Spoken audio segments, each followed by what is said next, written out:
Je vais maintenant essayer de vous présenter la conception de notre euh, base de données. Donc ici, c'est la conception permettant la gestion d'une bibliothèque. Donc comme vous voyez, il y en a plusieurs entités ou plusieurs tables. C'est le MCD, c'est le modèle conceptuel de données.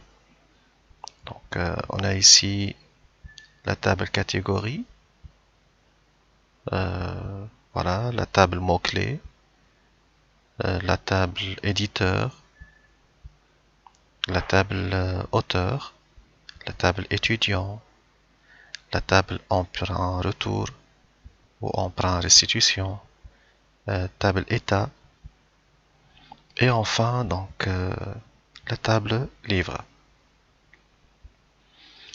Donc un livre euh, est écrit par un et un seul éditeur. Et un éditeur, il peut publier bien sûr 0 à n livres. Aussi, un livre, il contient plusieurs mots-clés, et un mot-clé, on peut trouver dans plusieurs livres. Un livre, il appartient à une et une seule catégorie, et dans une catégorie, on trouve plusieurs livres.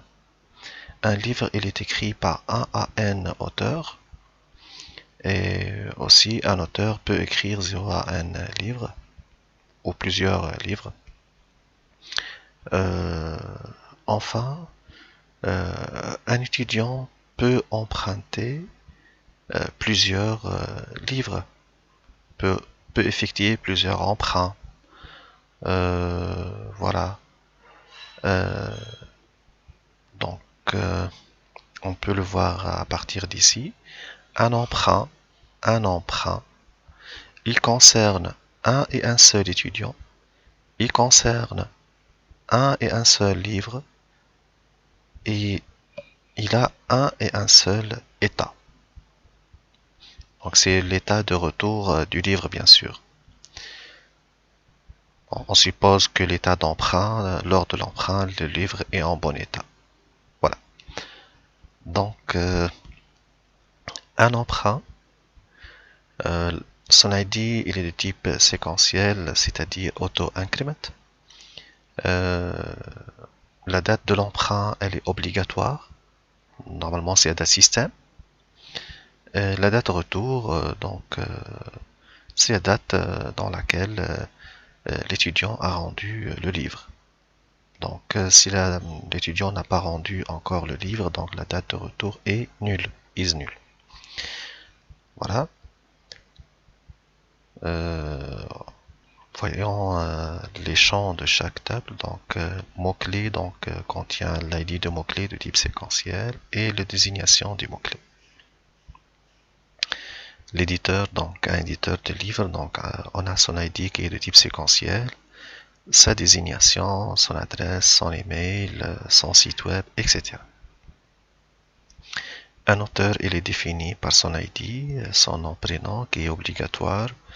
Sa nationalité aussi, elle est obligatoire. Au moins, on doit savoir la nationalité d'un auteur.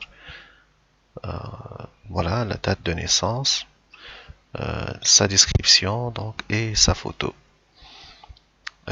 Aussi, une catégorie, elle a un ID de type séquentiel, sa désignation de la catégorie et la description. Voilà. Un étudiant, il est identifié par son CIN, carte d'identité nationale, son nom, prénom, qui sont obligatoires. Ici, c'est un numéro 4 bibliothèque, date de naissance, son email, téléphone et photo. Un état, ID état, de type caractère. Si le livre est en bon état, l'ID c'est B. Si il est en mauvais état ou en moyen état, M. S'il est abîmé, l'état c'est A. Voilà. Un livre, il est décrit par son ID, c'est son code, son titre, aussi le nombre d'exemplaires, Donc un livre, donc pour un livre, donc il y en a plusieurs exemplaires. Donc un résumé bien sûr du livre, son prix d'achat, année d'achat, disponible donc c'est un entier court ici. Donc couverture, euh,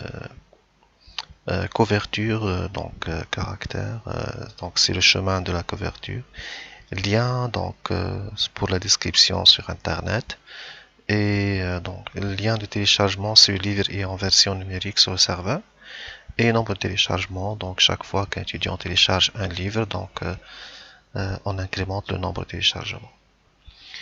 Le nombre d'exemplaires, donc c'est un nombre qu'on doit incrémenter chaque fois que euh, on achète un nouveau livre ou qu'on ajoute un nouveau exemplaire dans la bibliothèque.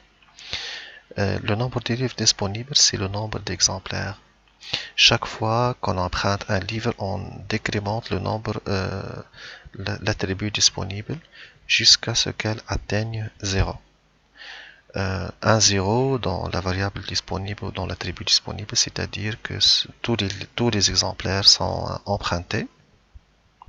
Chaque fois qu'un exemplaire est retourné, donc on incrémente l'attribut disponible. Voilà.